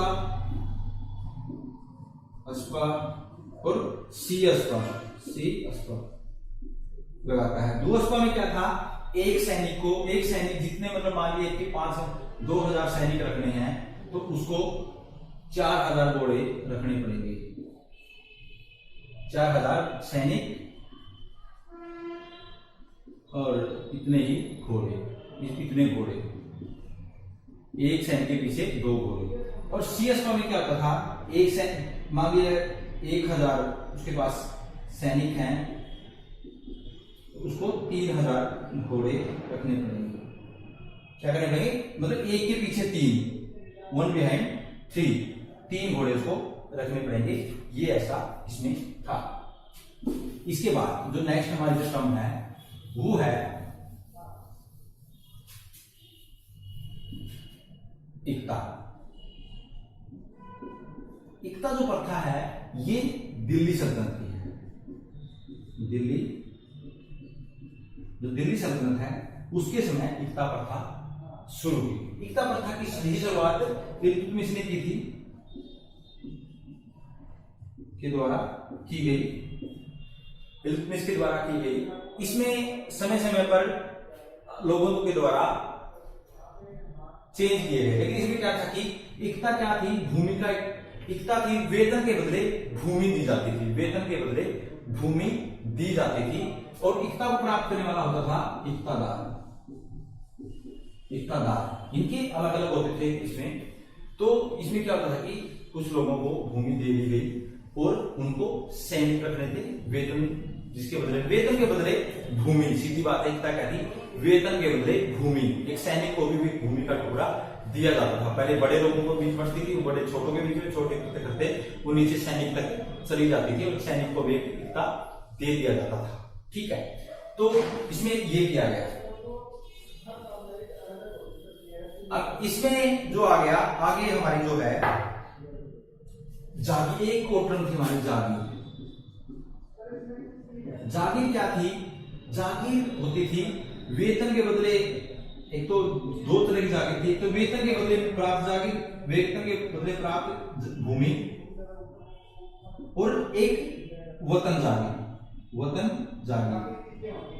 वतन जागीर क्या होती थी, जो लैंड उस परिवार की, उस राजघराने की पहले से ही है। जैसे राजस्थान के ज्यादातर जो राजघराने हैं उनकी लैंड पहले से ही है, वो उनकी वतन है, उनकी अनुवांशिक लैंड है, उनको ही वो दे दी गई कि आपकी ये लैंड है, इसके ऊपर आपका ही अधिकार मान लिया गया। मतलब उनको उससे हटाया नहीं जा सकता थे। अनुवांशिक लैंड थी जो वतन जागीर थी, वतन जागीर से व्यक्ति को हटाया नहीं जा सकता। जो जागीर है वो उससे वापस ली जा सकती है, वेतन के बदले जो मिली है। लेकिन जो वतन जागीर है ये फिक्स जागीर होती थी, इसको इससे हटाया नहीं जा सकता। अगली जो हमारी टर्म है वो है खलीफा। जो खलीफा है वो क्या थे, जो एक आपने सुना होगा पैगंबर। जो पैगंबर थे हजरत मोहम्मद थे पैगंबर। वो किसके अंडर मानते थे, वो अल्लाह के अंडर मानते थे। तो अल्लाह जो है, अल्लाह के अंदर थे पैगंबर हजरत मोहम्मद। उसके बाद अब हजरत मोहम्मद की मृत्यु हो गई तो उनका कोई भी उत्तराधिकारी नहीं था, तो उन्होंने उत्तराधिकारी मनोनीत किया भी नहीं। कोई भी अल्लाह का जो संदेश वाहक है वो पैगंबर था। अब जो जिसके पास जो आगे था, पैगंबर ने किसी को अपना उत्तराधिकारी मनोनीत नहीं किया, और तो ये मान लिया गया कि अब नया कोई पैगंबर नहीं होगा। हजरत मोहम्मद के बाद अगला कोई पैगंबर नहीं होगा। जो आगे जो पद बना वो खलीफा का पद बना। और पहले 4 खलीफा को पवित्र खलीफा कहा जाता है। पहले 4 खलीफा हुए पवित्र खलीफा, जिसमें उमर, उस्मान, अबू बकर और अली 4 खलीफा हुए जिनको पवित्र खलीफा कहा जाता है। पहले 4 खलीफा को पवित्र खलीफा कहा जाता है। पैगंबर के उत्तराधिकारी कह सकते हैं, मुस्लिम धर्म के मुखिया, और पैगंबर के उत्तराधिकारी या संदेशवाहक इनको कह सकते हैं। लेकिन धीरे धीरे क्या होता है, पैगंबर का पद के ऊपर लोगों के झगड़े शुरू हो जाते हैं। तो इसमें जो पहले सबसे क्या करते हैं, जो अब्बासी होते हैं वो इसके ऊपर 750 में कब्जा कर लेते हैं। अब्बासी खलीफा, अब्बासी एक राजघराना होता है, वो दावा करता है कि हम खदीजा के वंशज हैं। खदीजा कौन थी, हजरत मोहम्मद की बेटी थी। उनके ऊपर वो अधिकार कर लेते हैं। इसके बाद आगे क्या चलता है कि 1258 में हलाकू बगदाद के खलीफा की हत्या कर देता है। खलीफा की हत्या कर देता है, बगदाद के खलीफा की हत्या कौन कर देता है? हलाकू। हलाकू कौन था? जो चंगेज खान का पुत्र था। चंगेज खान का पोता मतलब मंगोल था वो। ठीक है, अब यहां तक बगदाद के खलीफा की ये हत्या कर देता है हलाकू, जो चंगेज खान का पुत्र था। जो एक सुल्तान का जो पद है, अब इसमें एक और आगे हम टर्म की बात कर लेते हैं। सुल्तान भी हमारी एक मुख्य टर्म है। अब सुल्तान क्या है? सुल्तान ये होता था, अब एक खलीफा तो हो गया। अब खलीफा तो ये है नहीं कि पूरे जो मुस्लिम जहां पर भी राज करते हैं वहां पर खलीफा जाकर राज करेगा। तो खलीफा तो श्रेष्ठ मान लिया गया। उसके जो नायब थे, जो उसके अधीन थे, उनको सुल्तान कहा जाता था। खलीफा के अधीन थे जो, उनको सुल्तान कहा जाता था। इसका 1229 में इल्तुतमिश खलीफा से क्या लेता है? मान्यता पत्र भी लेता है। और फिरोज तुगलक है जो एकमात्र सुल्तान है, फिरोज तुगलक, जो दो बार मान्यता पत्र लेता है, 2 बार मान्यता पत्र लेता है। 1229 लेता है। उसके बाद फिरोज तुगलक एकमात्र ऐसा व्यक्ति है जो 2 बार लेता है। अब ये सुल्तान का पद है जो खलीफा के अंदर है। लेकिन फिर आया बादशाह का पद। बादशाह भी अगली हमारी टर्म है। बादशाह क्या था? बादशाह का जो टर्म, बादशाह का जो पद लेता है वो सबसे पहले बाबर लेता है। कौन लेता है? बाबर। अब बाबर अब कौन है? बाबर भी मंगोलों का नातेदार है। मंगोलों से इसके वो जुड़े हुए हैं, चंगेज का। अब चंगेज का ये नातेदार है, पिता ये माता की ओर से चंगेज का वो है, नाती है। अब इसमें क्या है कि ये खलीफा के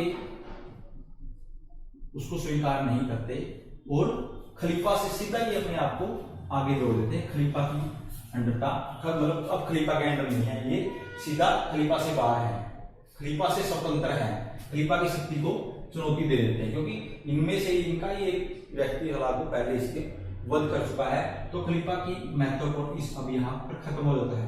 लेकिन ये महत्व जारी रहता है। कब तक जारी रहता है? 1924 तक। 1924 तक, जब खलीफा का पद समाप्त किया गया कमाल पाशा के द्वारा, जो तुर्की का राष्ट्रपति बना था। अब हमारी जो अगली जो टर्म है वो है संप्रदायवाद।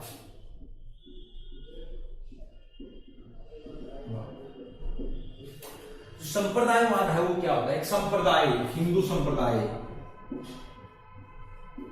मुस्लिम संप्रदाय, ये क्या होता है? हिंदू संप्रदाय, मुस्लिम संप्रदाय, सांप्रदायिक दंगे,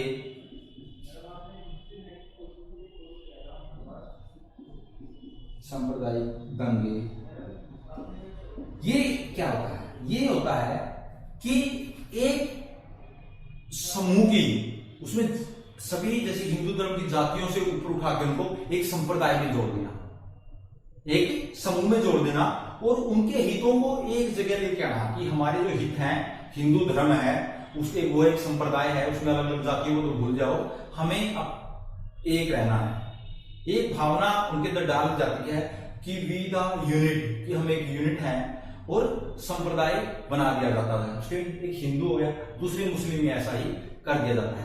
फिर उसके नाम पर एक सोच रखना, उसके नाम पर लड़ना, जैसे हिंदू मुस्लिम दंगे होते हैं, सांप्रदायिक दंगे हो गए, वो हिंदू समुदाय होता है और एक मुस्लिम समुदाय होता है। ना तो हिंदुओं में कोई जाति होती, फिर वो हर हिंदू फिर लड़ने के लिए तैयार होता है हिंदू धर्म के लिए, नहीं, पहले वो जातियों में बटे हुए हैं। अब जैसे हिंदू मुस्लिम की बात आएगी तो वो दो संप्रदाय हो जाएंगे, दो ऐसे समूह हो जाएंगे जो जाति पाति से उससे ऊपर उठकर अपने अधिकार के लिए कहते हैं लड़ रहे हैं, क्योंकि हित डैमेज हुए हैं। तो ये उसके बाद है डी इंडस्ट्रियलाइजेशन, औद्योगिकरण। डी इंडस्ट्रियलाइजेशन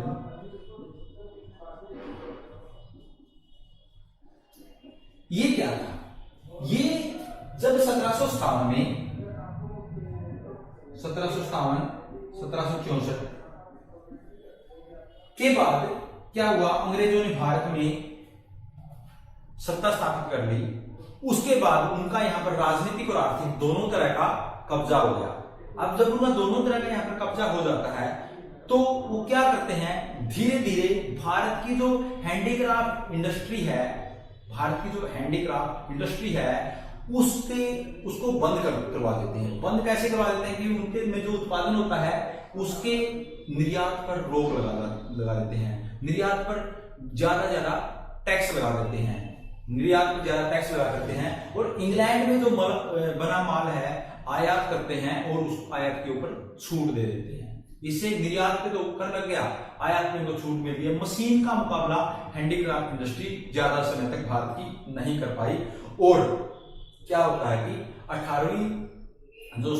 19वीं जो शताब्दी है उसकी शुरुआत तक जाते जाते ये इंडस्ट्री कोलैप्स कर जाती है और भारत के जो हैंडीक्राफ्ट इंडस्ट्री थी, खासकर बंगाल की जो इंडस्ट्री है वो हैंडीक्राफ्ट इंडस्ट्री, हस्तशिल्प जो वो ढाका जिसमें शामिल था, मेन था मुर्शिदाबाद, ढाका, वो बिल्कुल खत्म हो जाते हैं और सारी जो जनता है वो कृषि की ओर शिफ्ट कर जाती है। अब भारत कच्चे माल का उत्पादन हो जाता है और पक्के माल का उपभोक्ता हो जाता है।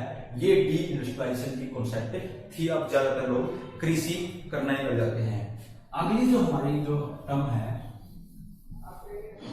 वो है हमारी सोशलिस्ट।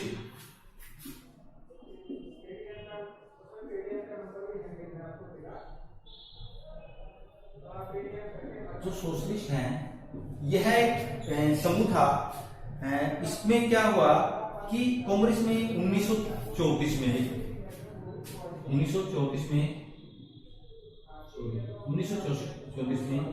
कौन सी एक पार्टी बनाई गई जिसका नाम था कांग्रेस सोशलिस्ट पार्टी, जिसकी स्थापना आचार्य नरेंद्र देव ने की थी। आचार्य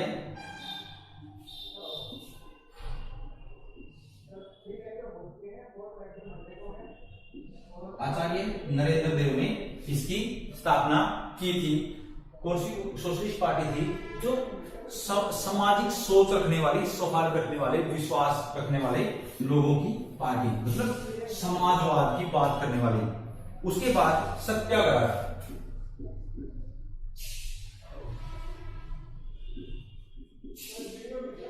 सत्याग्रह का जो कॉन्सेप्ट है, सत्याग्रह क्या होता है? सत्य को पकड़ना।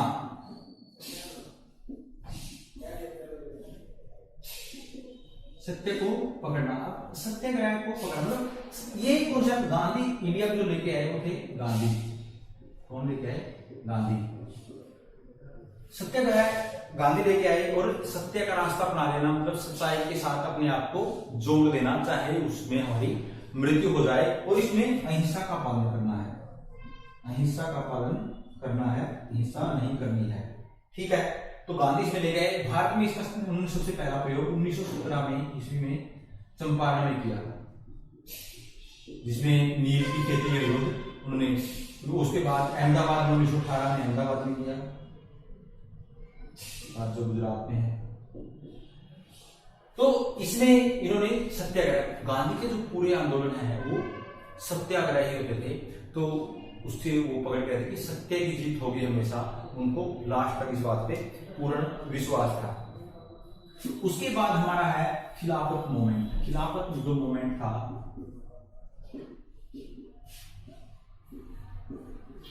वो जो प्रथम विश्व युद्ध था उसके बाद शुरू हुआ भारत में। इसमें क्या था कि अंग्रेजों का विरोध किया गया और इस विरोध में हिंदू और मुसलमान, हिंदू प्लस मुसलमान एक साथ थे। और ये शुरू किया गया था जब सेपर की संधि हुई। किसके साथ हुई? जो मित्र राष्ट्र थे, जीतने वाले राष्ट्र, मित्र राष्ट्रों की हुई तुर्की के साथ। तुर्की के साथ ये जो संधि हुई, तो इसमें जो हुआ कि जो खलीफा था और जो तुर्की साम्राज्य था, क्योंकि तुर्की साम्राज्य है जो वो धुरी राष्ट्रों के साथ था, हारने वाले जो राज्य थे उनके साथ था। तो अमान्य मतलब तरह तरह की गलत मत जो शर्तें हैं, वो जुर्माना है वो लगा दिया गया टर्की पर, और खलीफा का अपमान किया गया। और इसमें ये माना गया कि खलीफा का अपमान, खलीफा के सम्मान में जो आंदोलन चला, खिलाफत आंदोलन क्या कह सकते हैं, खलीफा के अधिकारों की रक्षा के लिए जो आंदोलन चला वो खिलाफत मूवमेंट था। और देखो कि कांग्रेस है 1920 में खिलाफत मतलब खलीफा को एक्सेप्ट कर रही है, खलीफा को एक्सेप्ट मानती है कि हाँ खलीफा के अधिकारों की रक्षा होनी चाहिए। भारत में खिलाफत मूवमेंट चलता है, खलीफा के अधिकारों की रक्षा के लिए खिलाफत मूवमेंट हुआ। अब इसमें भारत में खिलाफत कमेटियां बनाई गई, जगह जगह अंग्रेजों का विरोध किया गया। अब और तो ये समाप्ति आंदोलन 1924 में समाप्त होता है। 1924 में कब समाप्त होता है, जब मुस्तफा कमाल पाशा खलीफा के पद को समाप्त कर देता है। तो दुनिया से खलीफा के जो पद की जो मान्यता थी सही से वो समाप्त हुई 1924 में। तुर्की का जो सुल्तान है मुस्तफा कमाल पाशा, तुर्की ही यूरोप का एक मुस्लिम देश है, बड़ा मुस्लिम देश, उसमें आज बुर्का पहनने पर पाबंदी है, ये एकमात्र देश है। अब उसके बाद पंचशील का सिद्धांत, पंचशील का जो सिद्धांत है वो क्या था। पंचशील का जो सिद्धांत है ये नेहरू के माइंड की उपज है। पंचशील का सिद्धांत है वो नेहरू के माइंड की उपज है, जिसमें 5 सिद्धांत थे। और 5 सिद्धांतों में ये बात भारत और चीन के बीच ये समझौता था, पंचशील समझौता। इसमें आपस में एक दूसरे की संप्रभुता स्वीकार की गई। और इसका जो सबसे बड़ी बात है वो ये थी, तिब्बत पर चीन का अधिकार भारत ने स्वीकार कर लिया। चीन ने का अधिकार किसी न किसी रूप में स्वीकार कर लिया। ये भारत नेहरू की सबसे बड़ी गलती भी कही जाती है कि नेहरू ने ऐसा किया कि तिब्बत पर चीन का अधिकार मान लिया। ये नेहरू की बड़ी गलती मानी जाती है। पंचशील के सिद्धांत भारत और चीन के बीच हुए कि हम एक दूसरे के क्षेत्र में एक दूसरे की संप्रभुता की सम्मान करेंगे, एक दूसरे को मतलब सहायता देंगे, सहयोग करेंगे, बड़े भाई और छोटे भाई की तरह बन के रहेंगे। लेकिन इसके 1962 में ही चाइना हमारे ऊपर अटैक कर देता है अरुणाचल प्रदेश के लिए। तो ये पंचशील का सिद्धांत वहीं पर खत्म होता है। तो दोस्तों ये आज की हमारी जो नेट की जो मेन टर्म्स थी हमारी कॉन्सेप्ट और आइडिया वो ये थे। तो इसमें हम लगभग डिटेल में गए हैं हर टर्म्स, लेकिन ये हर टर्म्स और आइडिया हम दोबारा फिर डिस्कस करेंगे। कब डिस्कस करेंगे, ये अलग अलग टॉपिक्स में अलग अलग पोर्शन में ये भाग आएंगे, तब हम इनको डिटेल से डिस्कस करेंगे। आज का हमारा जो टॉपिक था वो यहीं तक था। Thank you.